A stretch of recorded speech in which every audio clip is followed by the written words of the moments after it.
While the responsibilities and expectations of being a priest's child are many, there are certainly invaluable benefits as well.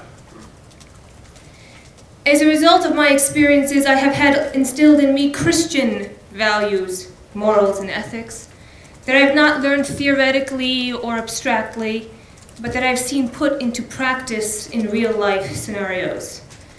There is no question that the foundation I have been raised on is a solid one, and though I, like anyone else, may stagger and fall at times, when I get up, it is rare that I've lost my sense of direction and ambition. While this is something that stems from many things, schooling, personal character, family orientation, and so forth, I believe I also owe this to my experience as a priest's child. Because as a priest's child, I've always had a sense of belonging. But more importantly, it has given me my identity. In many ways, the church has been my safe haven, the place where I can feel comforted and where I have found my inner peace. When so many of our youth today in our society are lost, confused with their identity, when so many of them do not know how to stay strong in their beliefs, let alone carry on the traditions, language, and customs of a 1700-year-old church, when this has seemed an impossible task to my peers, it has seemed a natural and pleasurable one for me. Being the child of a priest has taught me just how to survive, but how to revive, to reinvigorate, and to invest in peoples as others have done in me. I have grown up with a clear sense of what it is to be an Armenian Christian in this great and vast country, this undisputed melting pot. I have learned it certainly is no easy task to maintain this religious and cultural identity in a world that is hectic, secular, pluralistic, and increasingly universalistic. But I have learned it can be done, and I know that I share a part in this responsibility. Still, you might be wondering, how is it any different being a priest's child? The quick answer is, you are always in the spotlight, and sometimes you are even held to a higher standard than the other children in the community by simply virtue of who your father and mother are. But then is this any different than being a mayor's child or congressman's child, the child of anyone who holds a public office? I say it is. Because a priest teaches and preaches spiritual and moral values, which are biblical and part of the teaching of our Lord Jesus Christ. And in our specific case, the priest teaches the Christian experience in the context of being Armenian, which carries with it a separate set of cultural and societal values, expectations, and norms. To be the child of a priest and to not uphold these teachings, either in belief or in practice, not only reflects on you, but on your father and on his leadership abilities. If a priest is charged with helping to educate and raise the children of a parish community with Armenian Christian values and traditions, what better place to look than his own children to measure the results and effectiveness of his work? Whether consciously or unconsciously, I believe this is something which crosses many parishioners' minds. My siblings and I have been active in the Armenian community since our earliest days, from becoming teenage organists to active ACYOA members, participating as campers and counselors at St. Vartan Camp or the St. Nesh's summer conferences, youth leadership conferences, traveling to Jerusalem on the diocesan pilgrimage or to Armenia with FAR, and the list goes on.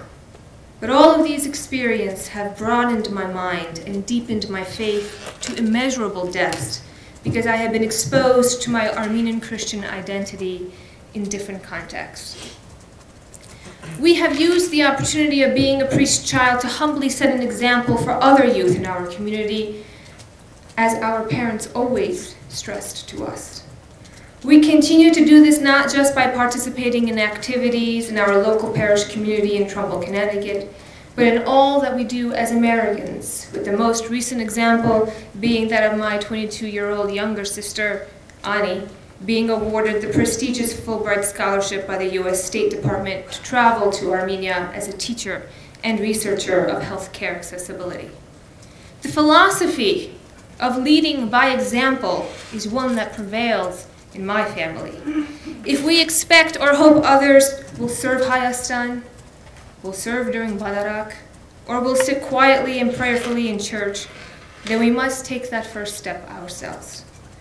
For as we all know, actions do speak louder than words. And yes, while many of these actions are public, many of them are also private. How many times have I or my brother or my sister gone with our parents to church, to clean the church, to plant flowers, to shovel the snow, or simply pick up the mail? Yes, it is like I said.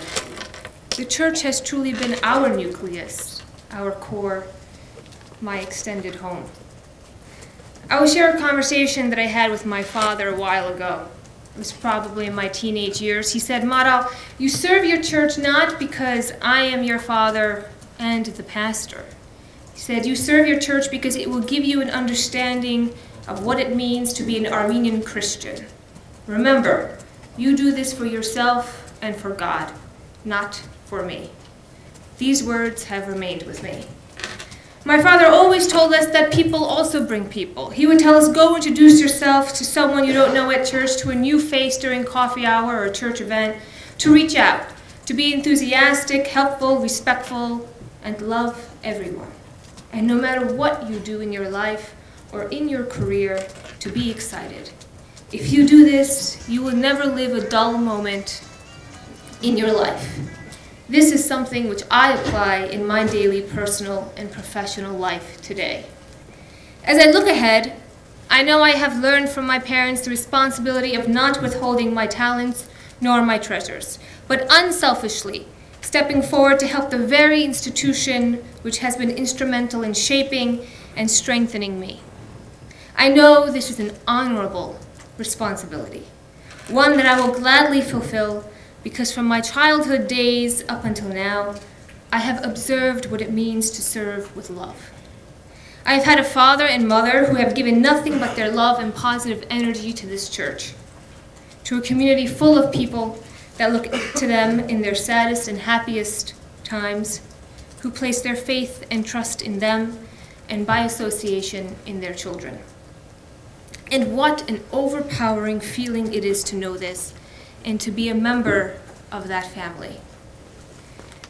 It has empowered me, and I have come to better appreciate my position and my purpose in life.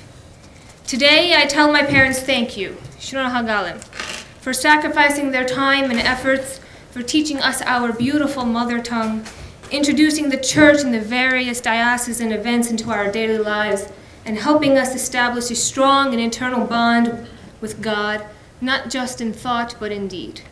And I also thank my church for her receptiveness towards me and for nourishing me in my faith and in my culture. But even more so, because I am the child of a priest. Thank you.